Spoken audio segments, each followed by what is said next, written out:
अस्सलाम वालेकुम टू आल संगात। क्या हाल है जनाब? ठीक ठाक हो? उम्मीद करने सारे बिरा ठीक ठाक हो। अल्लाह पाक सारे बिरावां दे माल जान इज्जत आबरू हर शे दी हिफाजत फरमाए ते अल्लाह पाक सारे मुसलमानां दियां बच्चियां दे नसीब बचे फरमाए। अज दा मार्का सादा मौजू है कि काफ़ी सारे दोस्तां दे मैसेज आंदे खलोते हैं कि लाला असां देसी शीप टू कम स्टार्ट करां कि'यां सादा फार्म सादा कारोबार सादा बिजनेस प्रॉफिटेबल है होसी या कि असां खसारे दें विसां, क्योंकि अखराजात दा तो हर बंदे नूं अजकल पता है कि अखराजात काफ़ी हद तक बढ़ चुके हैं। चाहे मिस है ड्राइव मैटर है, चाहे सब्स चारा है, क्योंकि ज़मीना दे ठेके महंगे, खादा महंगियां, बीज महंगे, हलवाई महंगी, तो लाजमी गल है खर्चा तो ज़्यादा है। तो क्या देसी भेड़ां दा फार्म सादे वास्ते कि'यां रासी? तो शार्टकट वीडियो टाइम बिल्कुल थोड़ा है, मुख्तसार है ते तुसां तवज्जो करनी है। इंशाअल्लाह जड़ियां गल्लां होसन बिल्कुल 100% दुरुस्त और एक नंबर होसन। जेड़े सारे दोस्त काम स्टार्ट करेंदे पैन, सब तो पहला मशवरा है कि तुसां कम अज कम घट तो घट 10 जानवर रखने। 10 जानवर तू पहले जानवर नौ सन, यानी कि तुम रख तो एक तू ही स्टार्ट कर सकते हो, देख भी सकते हो, यानी कि अपना एक शौक के आवड़ती। अगर बिजनेस तौर पर तुम इस्तेमाल करेंदे हो तो कम अज कम तुहाडे कोल 10 जानवर मैक्सीमम होने चाहिए।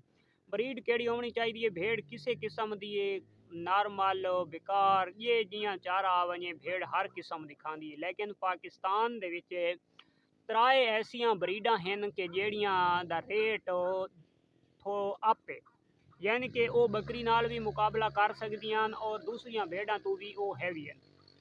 अच्छा, मैं सिर्फ भेड़ां की गल करेंदा पिया, बकरियां की ना करेंदा पिया, लेकिन जेड़ियां भेड़ां बकरियां नाल चंगियां नाल मुकाबला कर सकदियां उस ब्रीड की गल करेंदा पिया। सब तो पहले नंबर दो ते जनाब कजली भेड़ है, और उस तो बाद दूसरे नंबर दो ते मुंदरी भेड़ है, तीसरे नंबर दो ते तुर्की दुम्बा है। दुम्बे की बहुत अच्छी फार्मिंग है, अच्छी प्रॉफिट है, छोटे बच्चे का अच्छा रेट मिलता है। लेकिन जेड़े एरिए के विच लोग खासकर मियाँ वाली तो परे पिंडी इस्लामाबाद या पिशावर के इलाके थी गए या डेरा इसमाइल खान तो उत्ते कोहाट वाले पासे बन्नू वाले पासे, यानी कि उदे पहाड़ी इलाके तो उस इलाके दे दुम्बा ज़्यादा कामयाब है। कामयाब नहीं उदे लोग यानी कि खुश ज़्यादा खुशैंदा भी उसे चीज़ में दुम्बे नु तलागंग चकवाल रावलपिंडी ये वो। तो इस एरिए दे विच यानी कि दुम्बे का ज़्यादा शौक किया वैंदा है। तो दुम्बे दे विच भी अच्छी प्रॉफिट है। तुर्की दे विच जेड़ा वाइट कलर दे विच या दूसरा अगवानी जेड़ा है ब्राउन कलर वाला, तो रेट उसका भी ठीक है, लेकिन वो भी तो दुम्बे की एक किस्म आ गई। उस तो बाद जनाब आ गई कजली भेड़, यानी कि कीमती तो बहुत महंगा शौक है। असा यानी कि गरीबां दे बारे दोस्तां नू एक मशवरा देंदे पाया कि तुहाडे कोल 10 जानवर होवन, देसी जानवरां दा सवाल थी, असां उसका जवाब देंदे पाया।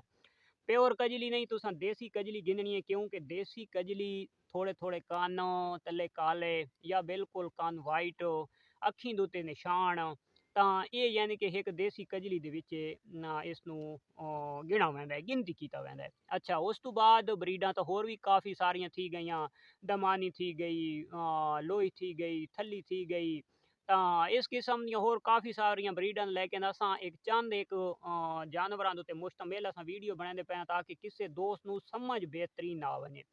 तो तुसां जनाब मुंदरी का अगर शौक करना चाहते हो, अच्छी ब्रीड है, काफ़ी सारे दोस्त मैसेज करेंगे यार मैं कजलियाँ रखा या मुंदरियाँ रखा, यार जेड़ियां मर्जी तू रख, भेड़ा अच्छी चीज़ है। ठीक हो गया, जेड़ा जिथे तेरा दिल मुतमैन थी वे काम वो होंदा है कि जेड़ा अंदर आला आखे आसू पासू सुनो हर बंदे दियां सलाह, हर बंदे कोल गिनो, जेड़ा जिथे तुहाडा अंदर आला मुतमैन थी वने तुसां उथां ही रोक वजना।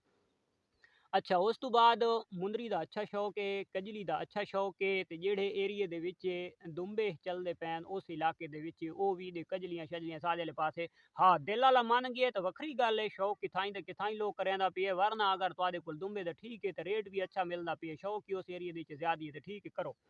अच्छा, देसी कजली गिननी है, चाहे तुसां शौक करेंदे पे हो लोही का, तुसां लोही भी गिन सकते हो रख सकते हो, लेकिन लोही नालू कजली उक्का बिल्कुल बेकार ही है। तो कजली का रेट मार्केट रेट की मैं गल करेंदा पिया उसका ज़्यादा है।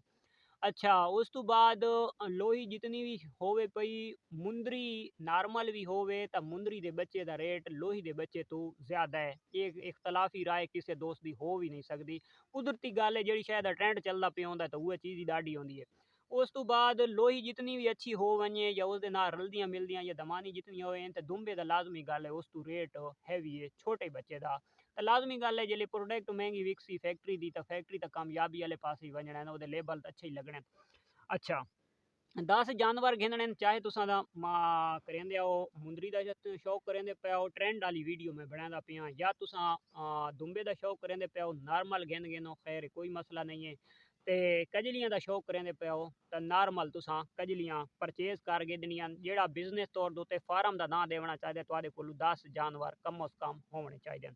10 जानवर तुहाडे कोल हो गए। हुण असल गल आखिर दुते रह गई है कि वो जी फैक्ट्री है उसनू चलावना कैं है, ठीक है।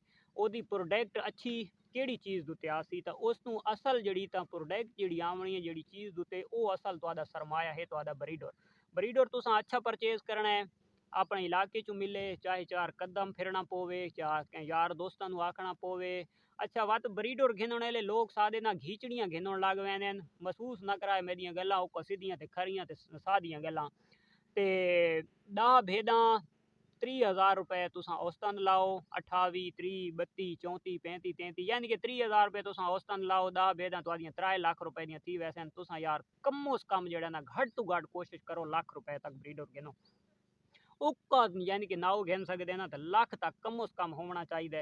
या जड़ा तो छोटा बच्चा हो तो छोटे बच्चे का तुहानू फायदा नहीं। हाँ भेडां सारियां प्रेगनेंट होवन वत तुसा छोटा बच्चा गिन के ते रख के ते वत। अच्छा हुण काफ़ी सारे दोस्त पूछते हैं यार भेड़ दी कोई उठीवण दी यानी कि मस्ती दी गर्मी दी आवण दी कोई निशानियां तो भाई ये निशानियां ज़ाहिर नहीं करेनियां। बरीडोर बस विच ही होवे तो बस जल्दी जल्दी हुआ करास ही थीनियां रानियां ते करम वालियां सूनियां ही रानियां। बकरी अजे भी निशानी देंदी है, भेड़ निशानी घट देंदी है। 2-4 सिर्फ भेडां रागी दियां तुहाडे कोल बरीडर नहीं है तो सीजन तो बाद ही उन्हें जिले सीजन आवणे तो उन्हें क्रॉस थी उन्हें कदा लेला शेला ना रलनी है या तुसा गिन के आवणे तो क्रॉस थी उन्हें वरना तुहानू उस प्रॉफिट तो ना ही ना तुहानू घाटा है। तो बरीडर लाजमी है। बरीडर तुसा अच्छा सेलेक्ट करना है। मुंदरियां तुसा नॉर्मल गिदियां तो मुंदरा तुसा अच्छा गिनना है, खूबसूरत मुंदरा गिनना है। अच्छा बात लोग आते हैं यार कक्का ठीक है या कजला ठीक है, ठीक हो गया निशाना वाला ठीक है। या यार हिक्को ब्रीड है चाहे मुंदरे दे विच कक्के मुंह वाला यानी कि वाइट चेहरे वाला है या वो थोड़े जे अखीं दे निशान हैं ब्रीड पिछू यार हिक है। हुण कजले दी चाह वने लोग आते यार लाखा लईए कजला लईए निशाना वाला लईए या असी कक्का लईए। यार वो तुहाडे अपने दिल दी एक पसंद अलहदा गल है। वरना निशाना वाला चू कक्के जमदे ते कक्कां दे विचों निशाना वाले जमदे। वो प्रोडक्ट अलहदा अलहदा हर भेड़ दे नाल चेंज थी के आंदी रहिंदी है। पिछू ब्रीड असल जेड़ा ना उन्हां दा बैकग्राउंड उन्हां दी मिट्टी वो दरख्त वो पौधा वो जड़ हिक होई है।